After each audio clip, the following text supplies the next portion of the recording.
Assalamualaikum warahmatullahi wabarakatuh. Hari ini kita akan membedah. Kalau di video-video sebelumnya kita membahas tentang bagaimana kebusukan konsep khilafah, bagaimana kemudian mereka bergerak dan sebagainya. Pada kesempatan kali ini kita akan coba membahas hal yang jauh lebih ke arah personality mereka, bagaimana cara mereka berdakwah, dan bagaimana kemunafikan-kemunafikan yang bisa kita lihat dengan kasat mata dari kelompok-kelompok yang mengaku ingin menegakkan sistem khilafah. Pertama adalah bagaimana kemudian mereka menyatakan bahwa demokrasi ini adalah sistem kafir, produk orangnya kafir, maka Indonesia ini negara togut gitu loh. Nah, dalam dakwah yang mereka sampaikan tersebut, kita bisa melihat bagaimana kemudian mereka tetap hidup di negara demokrasi. Mereka tetap hidup di Indonesia, melakukan jual beli dengan uang rupiah yang merupakan produk dari negara yang mereka sebut togut, dan memanfaatkan, menunggangi, bahkan menggelar aksi demonstrasi untuk menyampaikan dakwah mereka tentang terkait dengan khilafah. Itu pun mereka lakukan di negara demokrasi yang kata mereka demokrasi adalah produk kafir. Artinya kita paham di sini.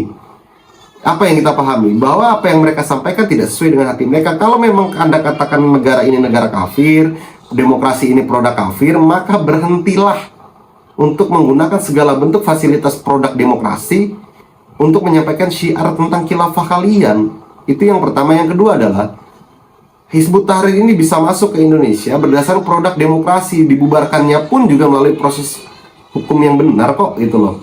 Artinya apa? Mereka juga menikmati masa-masa kejayaan demokrasi, dan mereka menikmati itu. Mereka manfaatkan itu dan mereka pakai untuk menyiarkan dakwah tentang khilafah.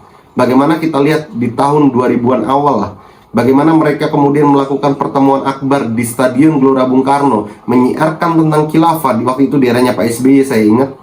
Itu diberikan leluasaan, dijaga, bahkan difasilitasi oleh negara.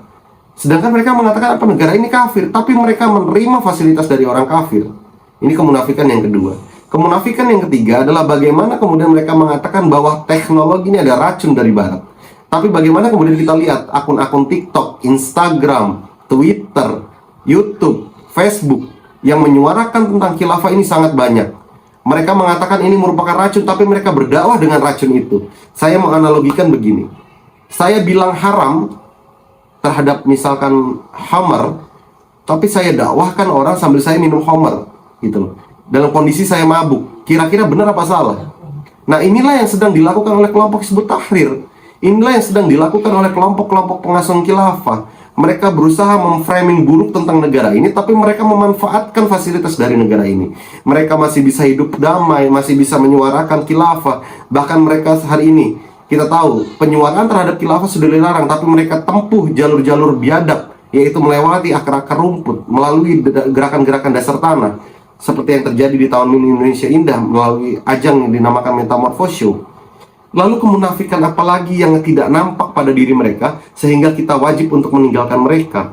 Makanya untuk kawan-kawan dari NU, Muhammadiyah, Syarikat Islam, Persis, Al-Irsyad, dan sebagainya macamnya, yang hari ini sepakat dengan NKRI, sepakat dengan Pancasila, sepakat dengan Bhinneka Tunggal Ika, mari kita bergandengan tangan menguatkan ukhuwah Islamiyah kita untuk memerangi kelompok-kelompok seperti Hizbut Tahrir ini, yang kemudian memakai Islam sebagai komoditi politik, yang kemudian memakai Islam sebagai market politik, yang kemudian memakai Islam sebagai alat jualannya.